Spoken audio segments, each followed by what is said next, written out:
What's up guys, it's Nick2, and today I'm going to be showing you guys what I believe to be the strongest sorcerer build for leveling, so you guys can just easily blast through the entire leveling process without having any issues, with incredibly consistent high damage output for both bosses and ad clearing, and a ton of survivability as well. This build is meant to be incredibly strong on its own, so you don't need to worry about getting lucky with legendary drops or anything like that while leveling. I'll of course have a list of the good legendaries that you guys want to be looking out for near the end of the video, as well as some of the optimal stats to look out for on your gear. Keep in mind that this video is being posted prior to the actual game coming out, so things, like always, are definitely subject to change, but this is personally what I had a ton of success with in all of the different betas. If you end up finding the video helpful, a like would be greatly appreciated. Feel free to subscribe for content just like this, and if you have any questions about the build, feel free to ask them while I'm streaming live on Twitch over at twitch.tv/nick2. Before I get into the video, I want to talk about today's sponsor, EverLegion, an impressively high-quality, free-to-play, mobile fantasy idle RPG that I've been playing a ton lately. There's over 100 different heroes available across 7 factions for you to earn and collect, each with their own unique abilities and characteristics. Each hero even has their own unique story and highly detailed character models. My personal favorite hero is Garzak, an undead warrior with a Mortal Kombat style. He's super cool with a large variety of abilities to choose from. You can even raise new heroes without any extra resources and level up your top 5 favorite heroes in the Wellspring activity. Most importantly, by completing the tutorial, you'll get 25 free summons, and the drop rate on this is absolutely incredible. If you're as lucky as I am, you can get a rare hero as epic as this one. EverLegion is the perfect casual RPG to play while commuting to work, laying in bed, or even waiting for the queue to be over. With so many different game modes, from a roguelike, a tower mode, and even an auto chess mode, each offering vastly unique ways to play the game, with varying levels of challenge and of course even better rewards, there's always something to do in EverLegion. Make sure to not miss out on their latest gameplay edition, the Dragon Abyss, to take on the toughest boss yet and earn yourself an epic dragon egg. Plus, there's loads of resources up for grabs to level up your personal team. It's a perfect time to hop in and start playing EverLegion right now. Join me by using my link in the description or the QR code that you see on screen. And if you redeem the gift code ELNick, you'll get a free 5 hero draws, but this is only going to last for the first 100 people to sign up using my link, so first come, first serve. Again, make sure to check out EverLegion, and a huge thanks to them for sponsoring today's video. Alright, getting into the build, I'm just going to go point by point with you guys and just go over, why we're using certain skills, what's particularly strong about them, and just go in the order in which you want to spend the skill points, so you guys have a better understanding of why we're using certain things and why they are powerful, etc. If you want a very easy to reference image of the build that just has, how you're going to spend all of your skill points in a certain order, I'll have a link to a written version of this guide, which will have an infographic of how you want to spend your skill points and in what order on my website. A link will be in the description, but you can also just go onto my website, topdps.gg. My cat decided to join us for today's video. So when it comes to Sorc and your basic skill, Sorc actually has a lot of really good ones in the form of Arc Lash, Frostbolt, and Spark, and they're all good for different reasons. If you're trying to speedrun level, Arc Lash is really good for the movement speed. Spark is particularly good just because it does a decent amount of damage, and it has a lot of additional crit chance if you hit enemies multiple times with it. So this is just good for buffing your overall damage. For this build, because we're playing a Frost build, which we'll talk more about the decision on why we're doing that in a second, I'm going to be taking Frostbolt because it's going to chill enemies, so we're going to get to take advantage of chill multipliers and stuff, which we'll talk more about later. But it's also going to be very good for mana generation in the form of Glinting Frostbolt. Anytime you damage a chilled enemy or a frozen enemy, you're going to be generating additional mana, which is just really, really nice for leveling, just having a more consistent mana generation. But if you want to take advantage of the movement speed or the high damage of Arc Lash, definitely feel free to do that. And later on in the build, once we have enough mana generation, you probably want to take Frostbolt off because you just won't need it anymore. At which point you could go with Spark for the crit chance, or again with Arc Lash for the movement speed. When it comes to the core skill, I don't want to sit here talking about this too long. Ultimately, for leveling, I think you really have 2 options, being Ice Shards and Chain Lightning. For this build, we're going with Ice Shards because I really like frozen stuff, and ultimately the frozen passives that you get, or frost passives I should say, are incredibly strong. The first one being Avalanche is just really good overall, but you have a whole bunch of additional damage here.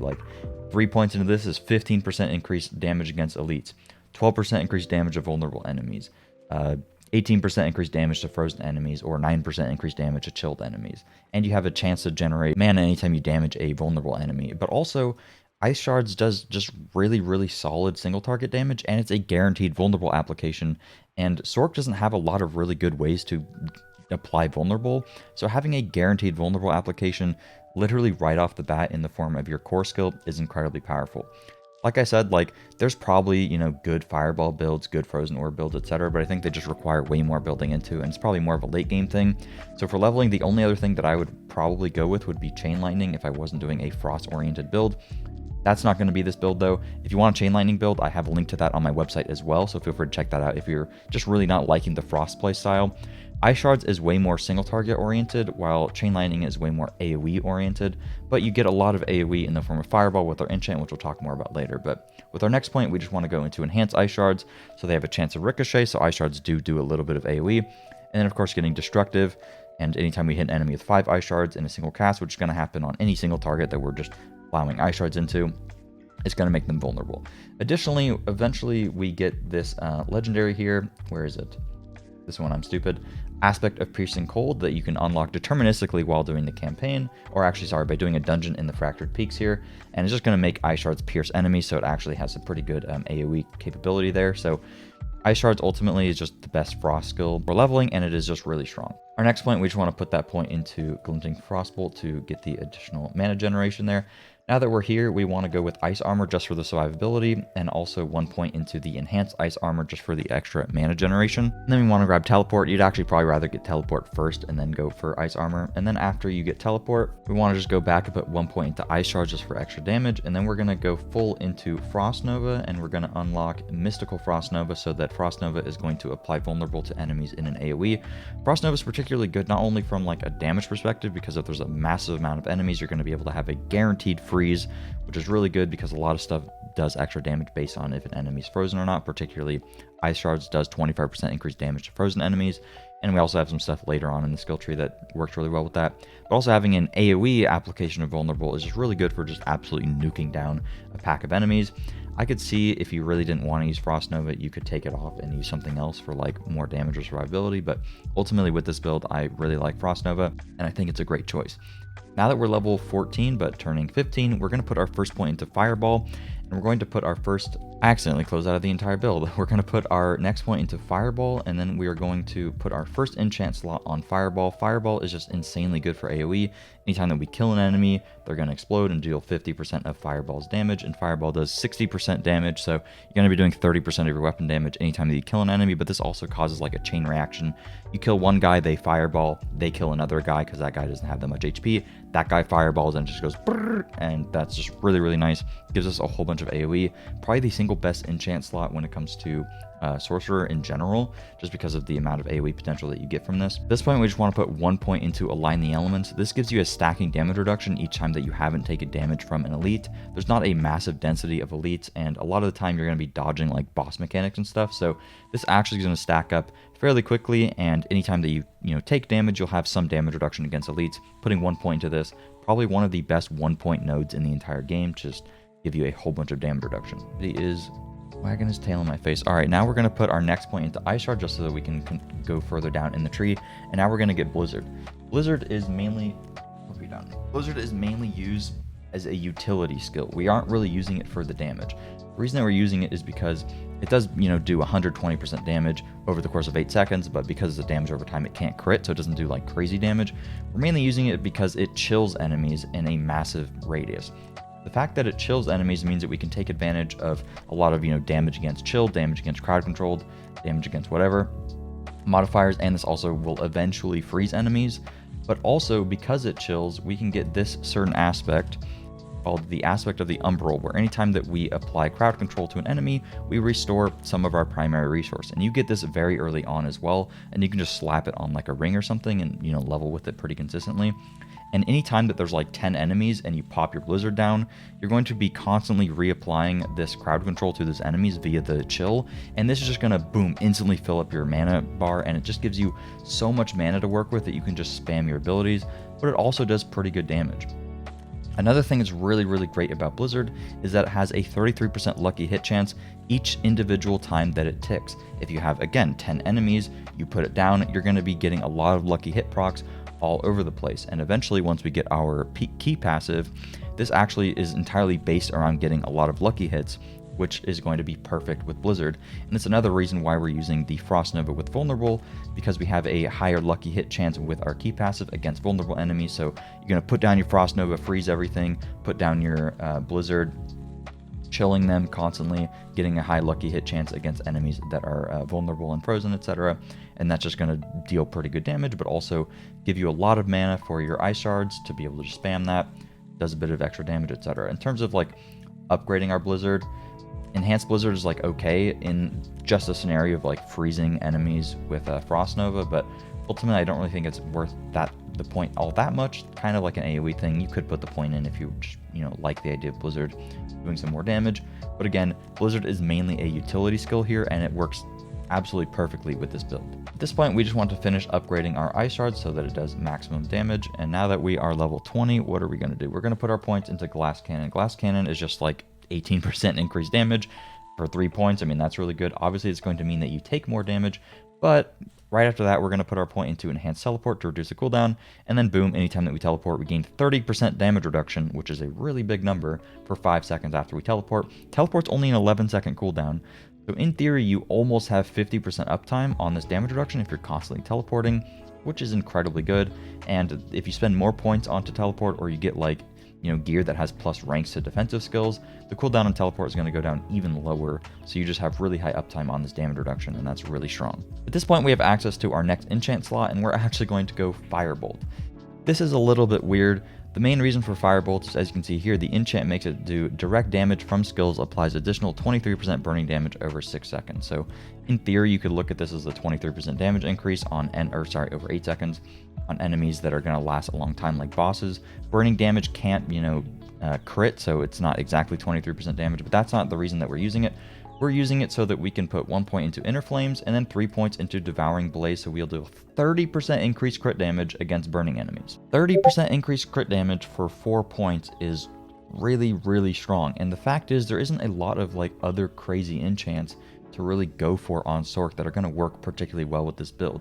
The only other 2 options that I think are good and aren't going to require a point investment is probably like Ice Shards, but Ice Shards only is going to work as an enchant against when you have frozen enemies. And with this build, we're not freezing very much other than Frost Nova and the periodical freeze with Blizzard if enemies stay in it long enough.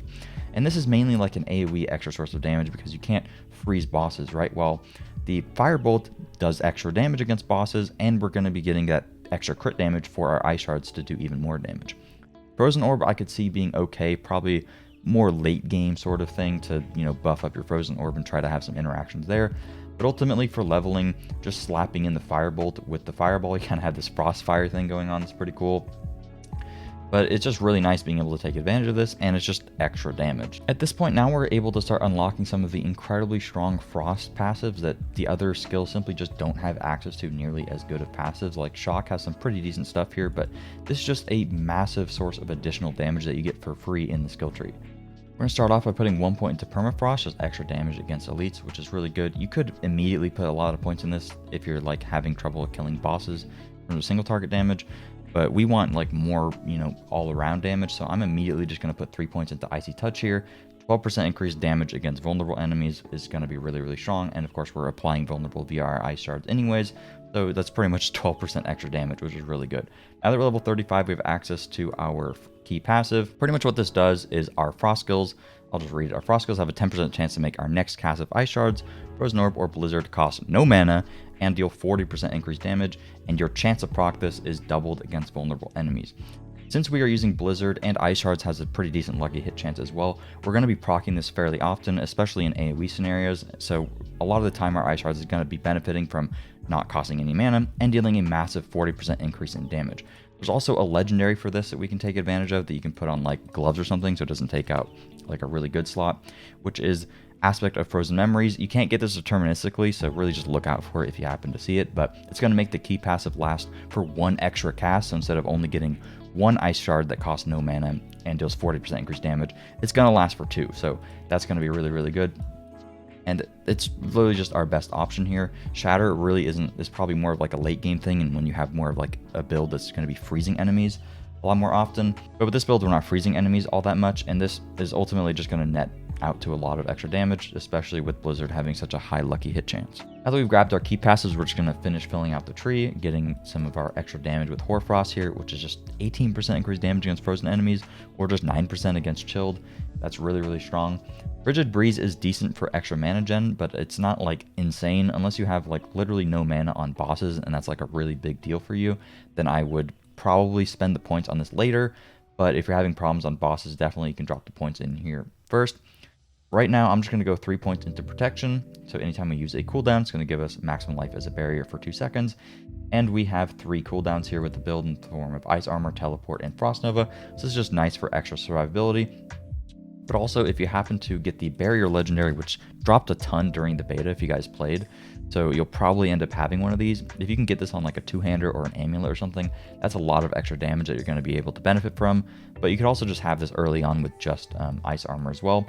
But you could put like 1 point into protection super early on in the build to benefit from this if you happen to loot that legendary. So that's pretty good, but it's also just good for, survivability. Then I'm going to put 3 points into Mana Shield just for 15% damage reduction. It's going to proc every once in a while, every time that we spend 100 mana.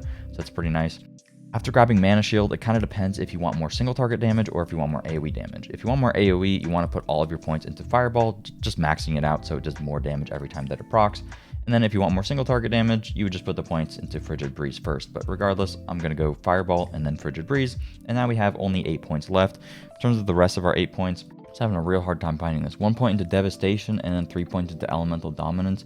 You could certainly pick this up earlier in the build instead of getting the extra single target damage with Frigid Breeze. With the rest of our points, we're simply just going to max out Teleport so it has a lower cooldown. If you wanted more survivability, you could go for like Elemental Attune, which have a chance to reduce all these, but I don't think it's going to proc all that much because it requires a lucky hit critical hit, and our Blizzard can't crit, so it's not going to be benefiting from our Blizzard.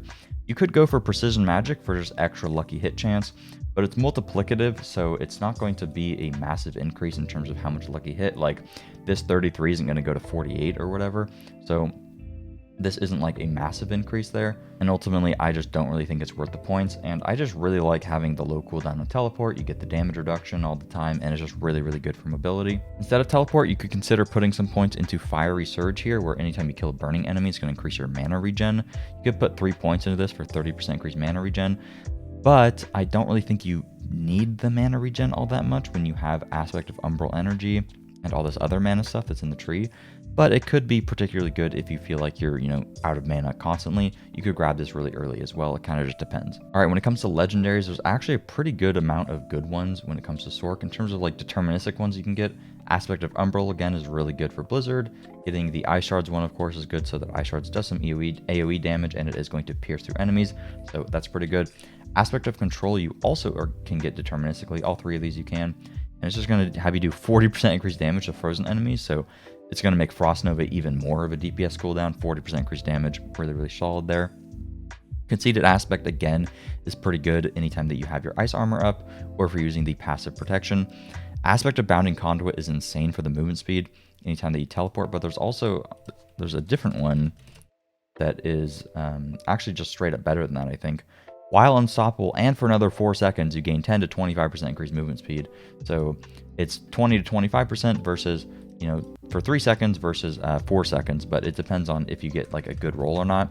Both of these are going to be really good. Anytime that you teleport, you're just going to get extra movement speed, so definitely make sure to look out for that. It also makes it to where you can move freely through enemies, which is pretty cool, and you get this guaranteed from completing the campaign in Skosklin, so definitely be on the lookout for that. Aspect of the Protector plus Conceited Aspect is really good. Aspect of Frozen Memories for the extra cast with Avalanche as your key passive, also super good. Frostblitz's Aspect for just getting another charge of Frost Nova so you can use it more often. And also your lucky hit chance just being higher while you have a barrier is nice because we're going to have a barrier a lot, and our build does use some lucky hit chance. Edgemaster's Aspect is also pretty good for extra damage as well. When it comes to your gems on your weapon, you always want to go with Emerald, just critical strike damage against vulnerable enemies, which we're going to be applying vulnerable all the time.